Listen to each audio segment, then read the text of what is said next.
ఓం శ్రీ శివాయ గురవే నమ. శ్రీ మహాగణాధిపతయ నమ. శ్రీమదాంధ్ర మహాభారతం కవిత్రయ విరచితం ఆనుశాసనిక పర్వం పంచమాశ్వాసం కృతికర్త తిక్కన సోమయాజి అమృతవర్షిణ ధారావాహిక 360వ రోజు తత్వదర్శిని కార్యక్రమానికి ఆధ్యాత్మిక ప్రవాచకులు మీ దీకుండ చంద్రమౌళి రసజ్ఞులను ఆహ్వానిస్తూ స్పందనలను ఆకాంక్షిస్తూ అయ్యా నేటి వరకు మనం ఉమామహేశ్వర సంవాదం స్వామి అడుగుతూ ఉన్నారు, పార్వతి వనితా ధర్మాలు ఎలాంటియో మీ నోటితో వినాలనుంది చెప్పవమ్మా అంటాడు. స్త్రీ ధర్మం నీవే చెప్పాలన్నాడు పరమశివుడు. అంటే పార్వతి అంటుంది, నాథా మీకు చెప్పే అంటారు దాన్నా ఏమి అయినా మీరు అడిగారు కనుక శివాజ్ఞగా నేను భావించి చెప్పడానికి ప్రయత్నం చేస్తాను. అయినా నదులన్నీ కూడా నాతోనే ఉంటున్నాయి కనుక ఒక మాట వాళ్ళని కూడా అడిగి తెలుసుకుంటాను ఆ నదీమ తల్లుని అని. ఆపై గంగా, యమున, గోదావరి, శబరి, కావేరి, కృష్ణవేణి, పెన్న, బృహద, రేవ, తమసా మున్నగు ఆ ప్రవాహాల నదులు ఆ నదీమ తల్లుల్ని వాళ్ళతో మాట్లాడి చెప్పమంటే సలహా వాళ్ళంటారు, అమ్మా నీకంటే ఎక్కువగా మాకు తెలుసునా కాబట్టి నీవే చెప్తే మేము కూడా వింటాం తరిస్తాం అని పార్వతీదేవిని వాళ్ళంతా కూడా వేడుకున్నారు. అంతా పార్వతీనే వాళ్ళు ఎప్పుడైతే ధర్మాలు పలకమని వేడుకున్నారో ఇక వేరే మార్గం లేదమ్మకు. సరే అనే పార్వతి ఆవిడ ప్రారంభించింది శివుడితో, నాథా కన్య ఎవరు అంటున్నారు కదా మీరు, పుష్పావతి కాక పరిశుద్ధురాలయుండునది. పుష్పావతి కాక ముందే పరిశుద్ధంగా ఉండాలి, ఆ తర్వాత కూడా ఉండాలి. కన్య వివాహం యొక్క విషయంలో ఎవరు కర్తలు? జనని జనకులు, ప్రధానంగా తల్లి తండ్రి, పినతండ్రి, మేనమామ, సోదరులు, వీళ్ళు పెద్దలు, వీళ్ళు కర్తలు. పెద్దలే కాదు కర్తలు. నా పెళ్ళి నా ఇష్టం కుదరదండి. పరిణయం తదుపరి అంటే వివాహం తర్వాత సర్వాధికారి ఎవరు? భర్తయే. పతియే దైవంగా కొలిచే స్త్రీ ఆవిడ మాత్రమే పతివ్రత. ఏ కార్యానికైనా సరే పతి అనుమతి చాలా ప్రధానం, ప్రాణం. మీరు ఆశ్చర్యపోతారు, దైవతారాధన కూడా పతి యొక్క అనుమతితోనే చేయాలి. ఆయన పనులకు అడ్డు పడరాదు. భర్త తప్ప ఇతరులు ఎవరైనా ఒకే ఆసనంపై కూర్చుని ఉండరాదు. భేదములు మరిచి భర్తను ఆదరించాలి. ఆయన పేదింటివాడు కావచ్చు, నువ్వు బాగా చదువుకున్న ఆవిడ కావచ్చు, అయినా సరే భూతబలి అంటే పశుపక్షాదులకు ఆహారం ఇవ్వటమే భూతబలి, అన్నిటిని చంపేయటం కాదండి. అది ధర్మ విధి, ప్రధానమైనటువంటి విధి. ఎన్ని గింజలు బయట వేయటం, వండిన ప్రసాదంలో ఎంత అన్నం ఆ బయట ఆ పశుపక్షాదులకు పెడతారు. మా చిన్నప్పుడు పెట్టేవాళ్ళం మేము, మా అమ్మ మాతో పెట్టించేది. అధర్మాచరణయే పైశాచికం. ఇంతకు మించిన పైశాచికం ఏముంటుందండి? ఇవాళ ధర్మాధర్మ విచక్షణ గురించి మాట్లాడితే ఒక్కొక్కళ్ళు కుళ్ళి ఏడుస్తారు. అది రాజకీయ నాయకులు కావచ్చు. ఎందుకు రాజకీయం అనాల్సి వస్తుందంటే పాలనా వ్యవస్థ లేని పాలిత వ్యవస్థ లేదు. నాకు నేను, మీకు మీరు, దీంట్లో జ్ఞానం, చాతుర్వర్ణ వ్యవస్థ, క్షాత్రం, క్షాత్రాన్ని నడిపేది జ్ఞానం. ఆ జ్ఞానం ధర్మబద్ధంగా ఉండాలి. అది కోహనాలౌక్యం కాకూడదు కదా. ఇక్కడ పాట పాడి ఇక్కడ తిండి తిని అక్కడ పాట పాడకూడదు కదా. రౌరవాది నరకం ఖచ్చితం. అలాంటి దుర్మార్గులు ఎలా వెళ్ళిపోతున్నారో చూస్తూనే ఉన్నాం. అయినా జనాలకు బుద్ధి రాదు. అధర్మాచరణ పైశాచికం. వీరికి నిలకడ లోపం ఎక్కడా ఉండదు. కాలుగాలిన పిల్లిలాగా చెప్పిన మాట చెప్పిన చోట చెప్పకుండా పెట్రోల్ ధరలాగా వాగుతూనే ఉంటారు. కోపం అమితం. వాళ్ళ మాట కాదంటే నిద్ర ఎక్కువ, అంటే మదం, మత్తు, పాపపు ఆలోచనలు. వీటికి చెప్పడానికి ఏముంది? మన తర్వాతన ఎవరైనా ఆచరణలు కూడా పాపభూయిష్టమే, లోపభూయిష్టమే. ఏమవుతుంది? నరక ప్రాప్తి. ఎవడ చూడొచ్చాడండి. సొల్లు కబుర్లు మాత్రం వాగటానికి చాలా తీరికుంటుంది. ఇవన్నీ పార్వతీదేవి చెప్తా ఉంది అని ఎవరు చెప్పారు? నారదుడు శ్రీకృష్ణుడికి వివరించాడు ఈ విషయాలన్నీ కూడా. అది విన్నటువంటి భీష్ముడు ఇప్పుడు ధర్మరాజుకు చెప్తా ఉన్నాడు అంపశయ మీద ఉండి. భీష్ముడు పార్వతీ పరమేశ్వర సంవాదం అయ్యా ఇదంతా కూడా అని శరతల్పగతుడై ఉండి పాండవులకు ధర్మరాజుకి చెప్తా ఉన్నాడు. మరి ఇక పేదరికం ఎలా తొలగాలి తాత అంటే ఆ నిమిత్తంగా ఏం చెప్తా ఉన్నాడు? త్రిమూర్తులను బ్రహ్మ విష్ణు మహేశ్వరు సృష్టి స్థితి లయకారకులు. ఏది పేదం అంటే ధనకనక వస్తువాహన, ఏది ధనం? ధర్మమే ధనం, ఆచారం సంస్కృతి సాంప్రదాయమే ధనం కదా. నస్వరము కానిది, నాశనము లేనటువంటిది అదేది? ఐశ్వర్యము. అంతే కదా. కాబట్టి త్రిమూర్తులను, గణపతిని, కుమారస్వామిని, అగ్ని, వాయు, ఆది పంచభూతాలను, ఆదిగా కదా ఆది పంచభూతములు, వీటిని విడమర్చి చెప్పాలంటే ఇంకొక 10 రోజులు పడుతుందండి ఒక్క పేజీకే. ఓపిక ఉండాలి కదా వినేవాళ్లకు.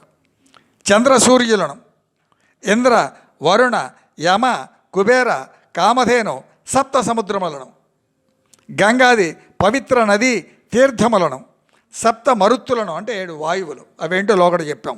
అశ్విని దేవతలు, అష్టవసువులు, ఏకాదశ రుద్రులు, ఆర్యమాది పితృదేవతలు, వాలఖిల్యాది మహర్షులు, వ్యాస, వాల్మీక, నారద, అగస్య, గౌతమ, కశ్యప, అత్రి, కణ్వాది మహామహా మునీంద్రులు, అప్సరసలు, ధర్మం, తపం, సత్యం అనేటువంటి వాటిని, కాలమును, గ్రహములను, నక్షత్ర గణములను, వినత కద్రువుల యొక్క సంతానమును, కాశీ, కురుక్షేత్రం, నైమిసారణ్యం, దండకారణ్యములను, మేరు పర్వతం, హిమ, కైలాస పర్వతములను, దిక్కులను, ఆకాశం, ధరణి, కల్పవృక్షం, బ్రాహ్మణ్యం, చక్రవర్తులు, వీళ్ళందరినీ స్మరించి, అంటే జ్ఞానం మరియు బ్రాహ్మణ్యం అనగా జ్ఞానం, క్షాత్రము, క్షాత్రమును నడిపేది జ్ఞానమే.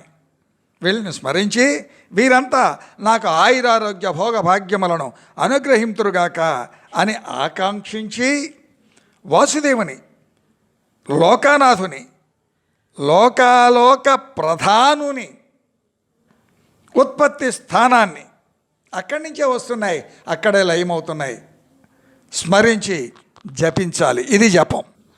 అయ్యా మంత్రం ఏంటి మరి? నారాయణాయ విద్మహే వాసుదేవాయ ధీమహి తన్నో విష్ణు ప్రచోదయాత్. శ్రేష్టమైనటువంటి మంత్రం అండి ఇది. నారాయణాయ విద్మహే వాసుదేవాయ ధీమహి తన్నో విష్ణు ప్రచోదయాత్. యథా సర్వేషు వేదేషు నాస్తి నారాయణ పరః తథా సర్వేషు మంత్రేషు నాస్తి చ అష్టాక్షరాత్ పరః. యథా సర్వేషు వేదేషు నాస్తి నారాయణత్పరా. నారాయణ కన్నా భిన్నమైనటువంటిది ఏమీ లేదు. సమస్త వేదములు అన్నీ కూడా నారాయణే అధిష్టాత. అలాగే మంత్రములకు అన్నిటికీ అధిష్టానం ఎవరు? అష్టాక్షరి. ఓం నమో నారాయణాయ. మరి ఇక్కడ ఓంకారం యొక్క వైశిష్ట్యం ఏంటి? ఇది ప్రణవాక్షరం. అకార ఉకార మకారములు ఓం. ఋగ్వేద యజుర్వేద సామవేదముల యొక్క సారమే ఓం. అకారం అవరక్షణే అనే ధాతువు నుండి ఏర్పడినటువంటిది. అంటే పాలనా వ్యవస్థ కారకం. లక్ష్మీ వల్లభ వాచకం అది. లక్ష్మీ అనగా సాహిశ్రీ అమృతాశతం. ఐశ్వర్యమో నాశము కానటువంటిది అది జ్ఞానం. అనగా అకారం నారాయణం. అక్షరాణం అకారోన్ అస్మి. అక్షరములకు అక్షరాణం అకారోన్ అస్మి. నేను అకారాన్ని అన్నాడు గీతావాక్యం ప్రకారంగా నారాయణుడు. ఇక ఉకారం ఏవ కారార్థం అనగా కేవలం నారాయణునికే అని అర్థం. అంటే మకారం జీవవాచకం అనగా జీవుడు. జీవుడు నారాయణునికే చెందినటువంటి వాడు. సర్వకాల సర్వావస్థలలో పరమాత్మకై కైంకర్యం, సేవ, దాస్యం ఎవరైతే చేస్తారో ఆ చేసే జీవుడు అతడే జీవుడు. అతనిలోనే ఆత్మ. లేకపోతే చెప్పాం కదా మొన్న, మానవ జన్మ కంటే ముందు ఎన్ని జన్మలు ఉంటాయో ఎకాయకిన మానవ జన్మ రాదు. మళ్ళీ ఇందుట్లో మానవ జన్మలో నుంచి మళ్ళీ క్రమంగా వర్ణం, చివరికి బ్రాహ్మణ్యం. అప్పుడే లక్ష్మీ కటాక్ష ప్రాప్తి అంటే ఐశ్వర్య ప్రాప్తి. కోట్ల కోట్ల రూపాయలు కొల్లగొట్టి ఇంట్లో కట్టలు కట్టి పెట్టి రోజు వాటిని చూడటం కాదండి ఐశ్వర్యం. అంటే జ్ఞానం పంచినా కొద్దీ పెరుగుతూ ఉంటుంది. వీళ్ళ గతులు ఏమవుతాయంటే చెప్పుకున్నాం, నోట్ల కట్లో పురుగులై తిరుగుతారు, తప్పదు. కాబట్టి ఐశ్వర్యం అనగా జ్ఞాన ప్రాప్తి. అకారం లక్ష్మీనారాయణ స్వరూపం. అంటే ప్రణవ మంత్రం నమఃతో సంపన్నం. నమః నా మహ, నా కొరకు కాదు, లేదండి, అంత మనకే సర్వం. ఎక్కడ దొరికితే అక్కడ. పాలనా వ్యవస్థ ఎలా ఉందంటే కల్తీ భయంకరంగా జరుగుతుంది. ఉద్యోగాలు చేస్తాం ధర్మబద్ధంగా, చేస్తున్నావా? ఎవడ ఏది ఇస్తే అది బుక్కుతున్నాం. కల్తీదంతా జనానికి తోస్తూ ఉన్నాం. ఆ తర్వాత మనల్ని దొక్కేస్తాడు నారాయణమూర్తి, ఏం ఊరుకోడు. ఆలోచించాలి సీతారాం. నమః దీంతో అంటే నా కొరకు కాదు. మరి ఎవరి కొరకయ్యా? నారాయణ నామస్మరణ పాపహరణం, ఆయన కోసమే. కేశవ సహస్రనామావళి యొక్క సారం ఇప్పుడు మనం ఇప్పుడంతా చెప్పుకున్నటువంటిది. అంటే సర్వజయకారకం ఇది, మోక్షప్రదం. ఏది అసలు మోక్షం అంటే? మోక్షం ఆకాశంలోనో భూమి కిందనో పాతాళంలోనో ఉండదు, మనలోనే ఉంటుంది మోక్షం. విడివడి ఉండటం. దేని నుంచి విడిపడాలి? కామక్రోధ లోభ మోహ మదం ఆశ్చర్యములు, అరిషడ్ వర్గములు, ఆశామోహములు, ద్వంద్వములు. నేను చేస్తే సంసారం, ఎదుటోళ్ళు చేస్తే వ్యభిచారం. మహామేధావులం అండి మనం. ఎవళ్ళకి ఎలా బుట్టలు చెవులకు కట్టాలో మనకు తెలిసినట్లుగా ఎవరికి తెలవు. మూట కట్టుకుంటున్నారు అంతే. దుర్గుణ నాశనం ఇది ఒక్కటి అయిపోతే ఇంకా లేనిదేముంది? సమస్తం కూడా దుర్గమయమే, శక్తిమయమే. ఎక్కడవుతుంది? విష్ణువే మహాభూతం. అంటే పిశాచమనే. వాడు వీడు నారాయణుడు కృష్ణుడు అని మొన్న ఒక మహానుభావుడు యూట్యూబ్లో మాట్లాడుతున్నాడు. పోగాలము దాపరించినా ఇలాంటి బుద్ధులే పుడతా ఉంటాయి. విష్ణువే మహాభూతం. ఎందుకు? పాంచభౌతికమే కాదు ఈ దేహం. ఈ పంచభూతముల యొక్క సారాంశం అంతా కూడా ఆయన యొక్క అనుగ్రహమే. ముల్లోక వ్యాపనశీలుడు, త్రైలోక్య మంగళాకారుడు ఆయన. విష్ణు సహస్రనామావళి పారాయణం, శ్రవణం, స్మరణం దివ్యఫల ప్రాప్తికారకం అని ఎవరు చెప్తున్నారు? భీష్ముడు ధర్మరాజుకి చెప్తున్నాడు. అయ్యా దండం పెడతా, భారతం వినండి అంటే ఒక్క 15 నిమిషాలు వినటానికి అసలు మనం పెట్టే అభ్యర్థనను కూడా చూడనటువంటి మహామేధావి వర్గం హైందవంలోనే ఉన్నదండి. ఈ జాడ్యం అంతా కూడా దేంట్లోనూ లేదు. నేను నిష్కర్షగా చెప్తున్నాను. చివరికి వాళ్ళందరి పేర్లు కూడా చెప్తాను, తప్పదు. నా కోసం చెప్పట్లేదు. ఎన్నిసార్లు అభ్యర్థన చేసినా తొంగి చూడరు. ఏమనాలి దీన్ని? బ్రాహ్మణ వైశిష్ట్యం ఏంటి అసలు? చాలామంది బ్రాహ్మణుల మీద పడి ఏడుస్తున్నారు. అజ్ఞానం.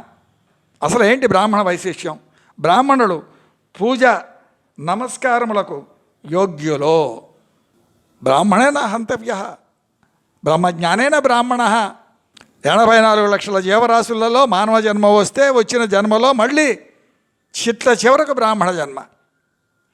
వారికి కీడు తలపెట్టి ఇంద్రుడైన మనజాలడు. బ్రాహ్మణ సంతోషం లోక శుభ కారకం. ఇదేదో వర్గాన్ని దృష్టిలో పెట్టుకొని చెప్పే మాట కాదండి. ఎవరు చెప్తున్నాడు? భీష్ముడు చెప్తున్నాడు. వేద ప్రోక్తం ఇదంతా. ఆయనకే అవసరం, అబద్ధం చెప్పాల్సిన అవసరం. ధర్మరక్షకులు, లోకోద్ధారకులు, శాస్త్ర ప్రవర్తకులు బ్రాహ్మణులే. ఎవరు బ్రాహ్మణులు? బ్రహ్మజ్ఞానైన బ్రాహ్మణ. కేవలం వర్ణం మాత్రమే కదా. అవును, వర్ణం కూడా. అయినా కూడా వర్ణం మాత్రమే కాకుండా ఎవరెవరు? ధర్మరక్షకులు. ఎవరు ధర్మాన్ని రక్షిస్తారు? నాలాంటి పిచ్చోళ్ళు. ఊక మొత్తుకుంటూ ఉంటాడు. భారతం, భాగవతం, రామాయణం, వీడికి ఏం పని లేదనుకుంటూ ఉంటారు జనం కదా. కాబట్టి ధర్మరక్షకులు, లోకోద్ధారకులు, మహామహానుభావులు, జీవితాన్ని అంకితం చేసినటువంటి సేవా భావం కలిగినటువంటి మహామూర్తులు, శాస్త్ర ప్రవర్తకులు, శాస్త్రాన్ని అనుసరించి జీవించేవారు, శాస్త్రాన్ని చెప్పేటువంటి వాళ్ళు, వీళ్ళంతా బ్రాహ్మణులే. వారి వాక్యే అమృతం. సప్తద్వీపములలో బ్రాహ్మణ శక్తి అమోఘమే. ఇంతకు మించి ఏం చెప్పాలి జ్ఞానం గురించి? అసలు ఏమిటి సప్తద్వీపాలు? ఎక్కడున్నాయి? నువ్వు చూసి వచ్చావా? జంబూద్వీపం, శ్రీమద్ రామాయణంలో భూమండలం యొక్క కొలతలు రామచంద్రమూర్తికి ఆయన సమక్షంలో సుగ్రీవుడు చెప్తాడు. వాళ్ళ అన్నయ్య దంతే పారిపోతూ మొత్తం భూమండలం అంతా తిరిగాడు ఆయన. కొలతలు ఎల్లలు చెప్తాడు. జంబూద్వీపం, ప్లక్షము, ప్లక్షదీపం, కుసుమదీపం, క్రౌంచం, శాకము, సాల్మలము, పుష్కరము, ఈ 7 సప్తద్వీపములు. ధర్మజ, నాకు ఇంద్రియాలు, వాక్కు, మనస్సు బలహీనమైపోతూ ఉన్నాయ్యా. సూర్యుడు దక్షిణమునకు చివరకంతా కూడా చేరుకుంటూ ఉన్నాడు. ఇక దేహం నిలవజాలదని తోచుచున్నది. మిగతా విషయం రేపు ముచ్చరించుకుందామా మరి.